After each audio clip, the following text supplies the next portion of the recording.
Bapak Ibu yang dikasihi dan diberkati oleh Tuhan, berjumpa kembali dengan saya pagi hari ini. Kita sama-sama belajar kebenaran firman Tuhan di program Mesbah Keluarga Allah. Dan hari ini kita akan belajar bersama-sama dari kehidupan seorang hamba Tuhan, seorang pelayan Tuhan, seorang imam Tuhan yang dipakai Tuhan untuk menjadi berkat, sekalipun ia dalam usia yang sudah lanjut atau lansia. Namun Tuhan pakai keluarga ini dan mereka menjadi berkat bagi banyak orang. Nah, siapa keluarga ini? Mari kita buka Alkitab kita di dalam Injil Lukas pasal yang pertama, dan kita akan baca bersama-sama.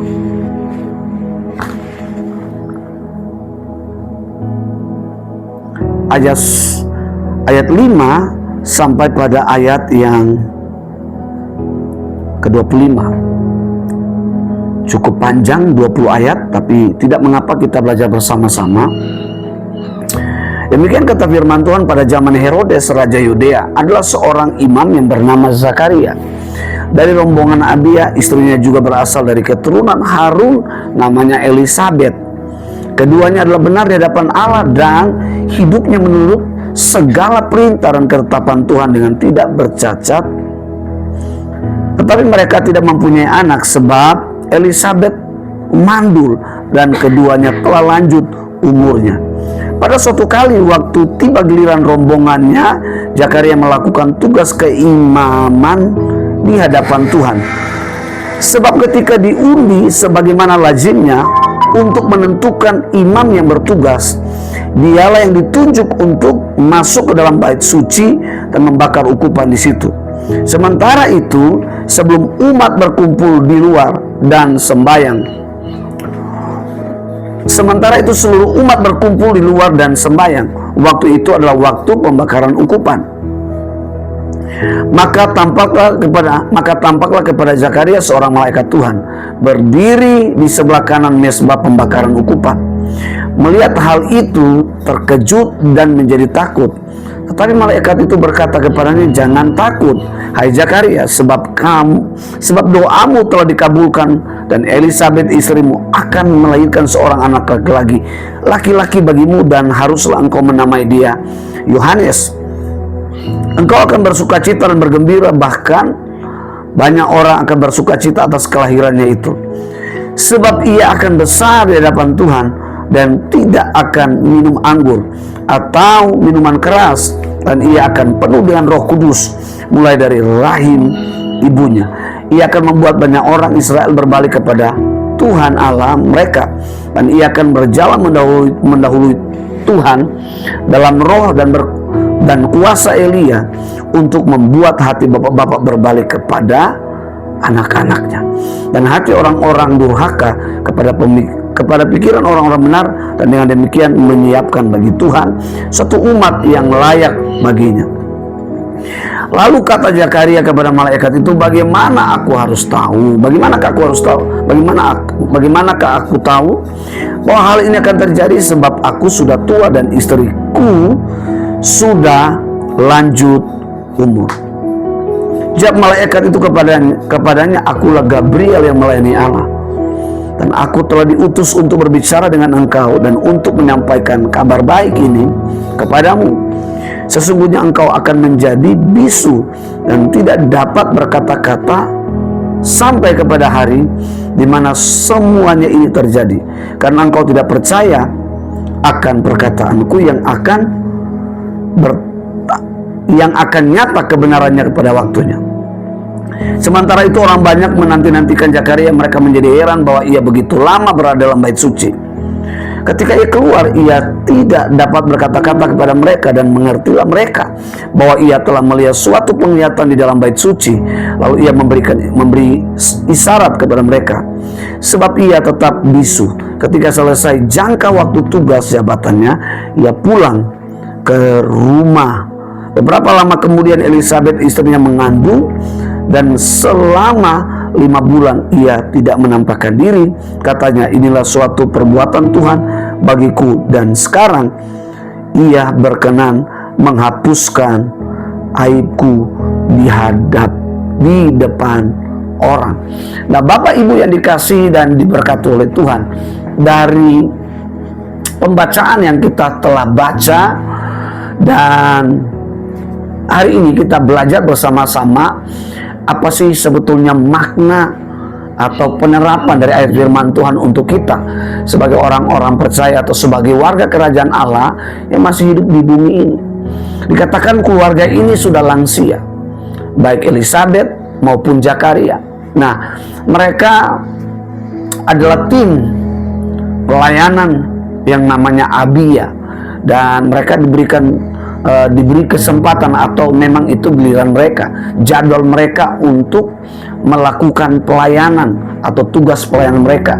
Dan Zakaria ditunjuk untuk memimpin pelayanan itu dengan tim-timnya. Sehingga waktu Zakaria diizinkan masuk ke dalam bait Allah, semua tim termasuk Elisabet mereka di luar, mereka sembahyang, mereka berdoa. Mereka menantikan Zakaria begitu lama di dalam bait Allah, sehingga mereka tidak mengerti apa yang sebetulnya membuat Zakaria begitu lama di dalam. Ternyata Zakaria bertemu dengan Gabriel, malaikat yang diutus Allah, malaikat yang dekat dengan Allah, malaikat yang melayani Allah setiap hari. Dan malaikat Gabriel membawa sebuah kabar gembira, sebuah kabar sukacita bagi Zakaria. Nah, Bapak Ibu, keluarga ini adalah bisa dikatakan adalah keluarga hamba Tuhan, keluarga yang melayani Tuhan. Tetapi ada satu persoalan, ada satu pergumulan yang dialami oleh keluarga daripada hamba Tuhan ini, yaitu Elisabet mengalami kemandulan. Nah, kita belajar dari kata kemandulan ini. Ini adalah sesuatu yang sangat-sangat mustahil bagi Zakaria dan Elisabet. Itu sebabnya ketika malaikat menyampaikan itu, Zakaria memberikan sebuah argumen, bagaimana mungkin istri saya sudah lanjut usia, sudah tergolong sebagai lansia, sebagai nenek, sebagai oma, bagaimana mungkin itu bisa terjadi? Nah, Bapak Ibu yang dikasihi dan diberkati oleh Tuhan, dari pembacaan ini kita bisa belajar, dan hari ini saya memberi tema adalah kemandulan yang diubah Tuhan, atau kemandulan rohani yang diubah Tuhan. Di dalam kebudayaan Yahudi, kemandulan adalah sebuah aib. Itu sebabnya di ayat terakhir dikatakan ketika Elisabet mendapatkan pesan itu dan dia mengandung, maka 5 bulan lamanya dia mengurung diri. Apa yang dia lakukan? Dia tidak dapat menyampaikan dengan kata-kata atas keajaiban, kedahsyatan. Dan yang kedua, sebagai manusia, dia mempersiapkan sebuah tenaga yang ekstra untuk bisa melahirkan atau mengandung, karena dikatakan dia sebagai seorang lansia. Sebagai manusia dia sudah berpikir, saya harus benar-benar mengumpulkan sebuah tenaga ekstra, karena ini menghadapi antara mati dan hidup. Seringkali Bapak Ibu, kita diizinkan mengalami yang namanya kemandulan rohani. Nah, pengertian daripada kemandulan itu adalah tidak memiliki kemampuan untuk memiliki keturunan. Di dalam bahasa medisnya itu adalah sperma yang tidak berkualitas, yang tidak dapat membuahi sel telur. Pengertian rohani kepada kita adalah kemandulan rohani, ketidakkemampuan kita di dalam menghadapi suatu masalah, suatu pergumulan, entah pergumulan seperti yang dialami oleh Zakaria dan Elisabet ini. Mereka tidak punya kemampuan untuk bisa memahami bagaimana kedaulatan Tuhan, bagaimana rancangan Tuhan atas kehidupan mereka. Sehingga hal ini masih menjadi pertanyaan, menjadi tanda tanya atas pesan Allah yang disampaikan oleh malaikat Gabriel kepadanya. Mungkin hari ini kemandulan rohani yang kita alami adalah kita merasa bahwa kita tidak punya kemampuan untuk bisa tampil di atas altar Tuhan melayani. Mungkin kita bisa membedakan diri kita dengan orang lain. Mungkin kita berkata, saya tidak seperti dia. Dia fasih berbicara, sementara saya tidak fasih. Seperti mungkin Musa waktu dia diutus Tuhan untuk membebaskan umatnya. Nabi-nabi yang lain pun demikian, mereka berkata, saya tidak fasih, saya tidak mampu. Ya, mungkin juga Bapak Ibu mengalami hari ini kemandulan atau ketidakkemampuan dalam hal keuangan, dalam hal berbisnis. Mungkin anak-anak Bapak Ibu yang tidak punya kemampuan di dalam beradaptasi di pendidikan. Nah, yang menjadi persoalan, apa sebetulnya yang membuat kita mengalami sebuah kemandulan rohani, tidak memiliki satu kemampuan, ya, tidak menyadari suatu kemampuan di dalam diri kita. Nah, apa yang membuat kita seringkali tidak mengalami sebuah kemampuan atau kemandulan rohani? Karena kita selalu melihat apa? Latar belakang kita, masa lalu kita, ya, kekurangan kita, kelemahan kita. Setiap kita dihadirkan oleh Allah di dunia ini memang unik. Kulit kita berbeda, rambut kita berbeda, tinggi, ya, besar kita berbeda. Kenapa? Karena Tuhan tidak menciptakan kita sama. Tuhan menciptakan kita dengan kulit yang berbeda. Bukan berarti yang putih lebih bernilai daripada yang hitam, yang hitam lebih tidak bernilai daripada yang putih, atau yang tinggi lebih bernilai daripada yang pendek, atau yang gemuk tidak bernilai daripada yang kurus. Semua kita diciptakan Tuhan, dihadirkan Tuhan ke dunia ini adalah oleh karena rancangan Tuhan. Kita belajar dari Zakaria dan Elisabet ini. Kuncinya, kenapa kemandulan di dalam kehidupan keluarga Zakaria diubah Tuhan. Tuhan menghapuskan sebuah aib bertahun-tahun mereka alami. Dari mungkin muda mereka menikah sampai lansia, Tuhan mengubah. Kenapa? Karena Tuhan punya rancangan. Dengar baik, mungkin hari ini kemandulanmu adalah kelemahanmu, mungkin kemandulanmu adalah kekuranganmu, mungkin kemandulanmu adalah karena engkau terlahir tidak kurang sempurna, engkau tidak punya tangan, mungkin cacat di bagian tubuh. Tetapi itu tidak mempengaruhi bahwa engkau tidak berharga, atau engkau tidak bernilai, atau engkau tidak punya kemampuan untuk bisa menjadi pengubah atau menjadi berkat bagi orang lain. Kuncinya, rahasianya, bagaimana supaya Tuhan bisa mengubah sebuah kemandulan di dalam setiap pribadi kita. Di ayat 6 dan ayat 7 dikatakan begini, keduanya adalah benar di hadapan Allah dan hidup menurut segala perintah dan ketetapan Tuhan dengan tidak bercacat. Tetapi mereka tidak mempunyai anak, sebab Elisabet mandul dan keduanya telah lanjut umurnya. Bapak Ibu catat baik-baik, yang saya garis bawahi di ayat 6 adalah kedua-duanya hidup benar. Bapak Ibu ingat beberapa hari yang lalu saya menyampaikan bahwa ada 4 pola kerajaan Allah. Yang pertama adalah bicara tentang apa? Kebenaran. Rahasia untuk bagaimana Tuhan bisa mengubah setiap kemandulan rohani yang ada dalam setiap kehidupan kita. Rahasia atau kuncinya adalah apa? Kita harus terpola dengan kerajaan Allah, sehingga kita bisa melihat bagaimana kehidupan Zakaria dan Hana tidak terhalang oleh kemandulan yang mereka alami, oleh persoalan yang mereka alami, tidak menghambat semangat mereka, tidak menyurut semangat mereka untuk melayani. Mereka datang untuk membawa tim-tim mereka untuk melayani di dalam tim keimaman Abia.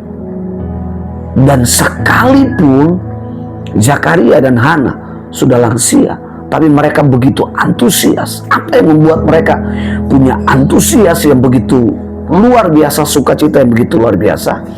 Karena kehidupan mereka sudah terpola dengan kerajaan Allah. Sehingga apapun hinaan orang terhadap Elisabet, Zakaria, itu tidak mempengaruhi atau melukai kehidupan mereka, atau menghalangi mereka, membuat mereka tidak berdaya, tidak memiliki kemampuan untuk tidak lagi melayani, untuk tidak lagi berdoa, atau mereka kecewa. Bukankah ada begitu banyak orang atau di dunia ini mengalami hal-hal seperti yang dialami oleh Zakaria dan Elisabet ini? Atau penerapannya atau realitanya adalah merasa kecewa karena doanya tidak didengar oleh Tuhan, merasa kecewa karena terlahir mungkin dalam bentuk postur tubuh yang berbeda, yang tidak normal dan sebagainya, mungkin terlahir dari keluarga yang ekonominya pas-pasan ataupun miskin. Sehingga latar belakang inilah mempengaruhi kita, dan kita tidak menyadari bahwa ternyata ada sebuah kemampuan ilahi yang Allah tetap telah titipkan di dalam setiap pribadi kita. Hana dan Zakaria, Elisabet dan Zakaria menyadari bahwa kehidupan mereka adalah kehidupan dalam rancangan Tuhan. Itu sebabnya mereka tetap melayani meskipun mereka sudah lanjut umur. Mengubah kemandulan di dalam kehidupan mereka menjadi sebuah jawaban adalah apa? Elisabet dan Zakaria, kehidupan mereka adalah kehidupan yang sungguh-sungguh terpola dengan kerajaan Allah. Sehingga dikatakan apa? Mereka hidup sesuai dengan ketetapan Tuhan. Mereka hidup benar di hadapan Allah. Mereka taat, mereka setia. Mereka hanya melakukan saja apa yang menjadi perintah Tuhan. Mereka amat yakin, mereka amat percaya Tuhan pasti melakukan apa yang menjadi permohonan mereka, apa yang menjadi doa mereka. Kita bisa melihat bagaimana mentalitas orang yang belum terpola dengan kerajaan Allah. Nah, kehidupan daripada Zakaria ini menggambarkan tentang kehidupan orang-orang percaya di masa kini.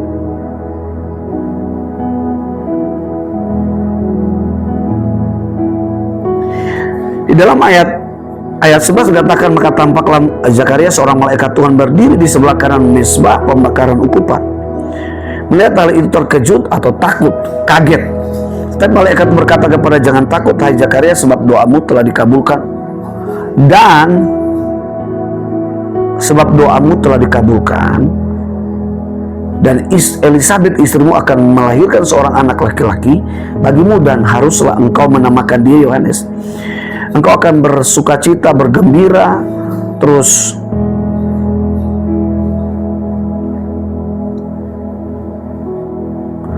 di ayat 18, lalu kata Zakaria kepada malaikat itu, bagaimanakah aku tahu bahwa hal ini akan terjadi? Sebab aku sudah tua dan istriku sudah lanjut umur. Sebab malaikat itu berkata, ini malaikat meyakinkan kepada Zakaria. Sebab malaikat itu kepadanya, jawab malaikat itu kepadanya, akulah Gabriel yang melayani Allah, dan aku telah diutus untuk berbicara dengan engkau, dan engkau menyampaikan kabar baik ini kepadamu. Sesungguhnya engkau akan menjadi bisu dan tidak dapat berkata-kata sampai kepada hari di mana semuanya terjadi, karena engkau tidak percaya akan perkataanku yang akan nyata kebenarannya pada waktunya. Dia tidak percaya. Artinya apa? Seringkali kita sudah Kristen, Ya, kita sudah ada di dalam sistem pemerintahan Allah atau kerajaan Allah. Kita sudah menjadi warga kerajaan Allah. Tapi kita masih setengah-setengah percaya. Kita masih ragu-ragu akan setiap janji Tuhan. Tahukah Bapak Ibu bahwa segala janji yang Allah telah sampaikan di dalam Alkitab atau firman yang telah tertulis, itu bukanlah sebuah janji kosong, tapi Allah akan sungguh-sungguh menggenapi janjinya apabila kita terpola dengan kerajaan Allah dan kita hidup sesuai dengan ketetapan-ketetapannya di hadapannya. Maka segala janji-janji itu akan terwujud, akan terrealisasikan di dalam hidup kita, akan menjadi suatu bukti nyata di dalam hidup kita. Allah tidak main-main dengan apa yang Ia telah janjikan, dan Allah serius akan menggenapinya. Namun yang menjadi persoalan adalah karena kita tidak percaya sungguh-sungguh dengan segenap hati. Jika kita percaya dengan sungguh-sungguh, maka apa yang dialami oleh Zakaria itu juga kita alami. Apa kemandulan rohani yang hari ini kita alami? Keuangan kah? Ekonomi kah? Rumah tangga kah? Anak-anak kita kah? Atau pendidikan anak-anak kita kah? Bisnis kita? Atau pekerjaan kita? Atau apa saja yang ada dalam segala aspek kehidupan ini? Tuhan akan ubah segala aib. Artinya apa? Ketika engkau ada dalam kemandulan, ketika kita ada dalam kemandulan, ketika kita dalam kelemahan, di dalam kemiskinan, pasti orang akan mengeluarkan sebuah kata-kata yang itu akan menyakitkan kita. Dan itu akan membuat kita menjadi orang yang kecut, menjadi orang yang tawar hati, menjadi orang yang tidak berdaya, menjadi orang yang putus asa. Tidak heran kalau ada orang yang bunuh diri. Tidak heran kalau ada orang yang tidak lagi berjuang untuk melawan arus kehidupan ini, karena menyadari bahwa kehidupan ini adalah takdir. Allah tidak pernah mentakdirkan kita, tapi Allah merancang kita untuk menjadi orang yang sukses, menjadi orang yang berdampak, menjadi orang yang bisa mengubah orang lain. Kita bisa melihat Niki dalam keterbatasan, Thomas Alva Edison, pemilik KFC, Sander, ada begitu banyak orang. Ya, Zakheus adalah seorang yang bisa dikatakan di zaman sekarang ini adalah seorang koruptor, tapi Tuhan ubah dia. Itu adalah kemandulan rohani yang dialami oleh Zakheus. Kita bisa melihat Rasul Paulus, ya, sebelum dia menjadi rasul, dia adalah seorang narapidana. Dia adalah seorang yang banyak melakukan kriminal, dan itu adalah kemandulan. Tapi Tuhan mengubah dia, dan ia menjadi pengubah bagi bangsa-bangsa. Petrus adalah seorang yang pelin-pelan, yang hari ini ngomongnya sebentar lagi tidak. Tapi Tuhan bisa mengubah. Justru Petrus, seorang rasul yang mungkin bisa dikatakan banyak ngomong, tapi ketika di akhir hidupnya Tuhan ubah dia. Dan Tuhan banyak memberikan tentang rahasia-rahasia kerajaan Allah. Bahkan Rasul Paulus, bahkan rasul-rasul yang lain, ada begitu banyak sebetulnya yang kita belajar tentang kemandulan rohani, ketidakkemampuan, ya, untuk beradaptasi dengan keadaan ini, untuk bisa melewati atau menghadapi masalah ini. Tapi dengar baik, kalau engkau terpola dengan kerajaan Allah, kau punya kemampuan ilahi untuk bisa mengatasi, untuk bisa mengubah, untuk bisa mengalami suatu promosi, untuk mengalami suatu perubahan. Karena Tuhan akan mengubah segala kemustahilan, segala kemandulanmu, dan itu adalah aibmu. Dan Tuhan akan ubah menjadi sebuah keajaiban, menjadi sebuah mujizat di dalam setiap pribadi kita, dalam setiap keluarga kita, kalau hidup kita terpola dengan kerajaan Allah. Dan apa yang dialami oleh Zakaria, Tuhan katakan, kalau engkau terpola dengan kerajaan Allah, engkau akan percaya sungguh-sungguh. Kita akan percaya sungguh-sungguh pada janji-janji Allah yang telah Ia firmankan. Dan janji-janji Allah itu pasti akan terlaksana. Tidak ada satu orang pun, Bapak Ibu, yang terlahir di dalam dunia atau hadir dalam dunia ini sudah menjadi orang kaya. Tetapi kekayaan kita bukan pada faktor warisan, tetapi pada rancangan Tuhan. Apa yang menjadi rancangan Tuhan akan berakhir sejauh mana kita merespon, sejauh mana kita memahami. Hanya orang-orang yang terpola dengan kerajaan Allah akan memahami rancangan Tuhan. Dan rancangan Tuhan akan terlaksana ketika kita hidup dan menghidupi pola kerajaan Allah itu. Dan janji-janjinya akan tergenapi, akan terwujud, akan terrealisasi dalam setiap kehidupan kita. Saya berdoa supaya setiap kemandulan rohani kita diubah menjadi berkat, menjadi mujizat, sehingga kita boleh menjadi pengubah-pengubah bagi dunia ini. Tuhan Yesus memberkati.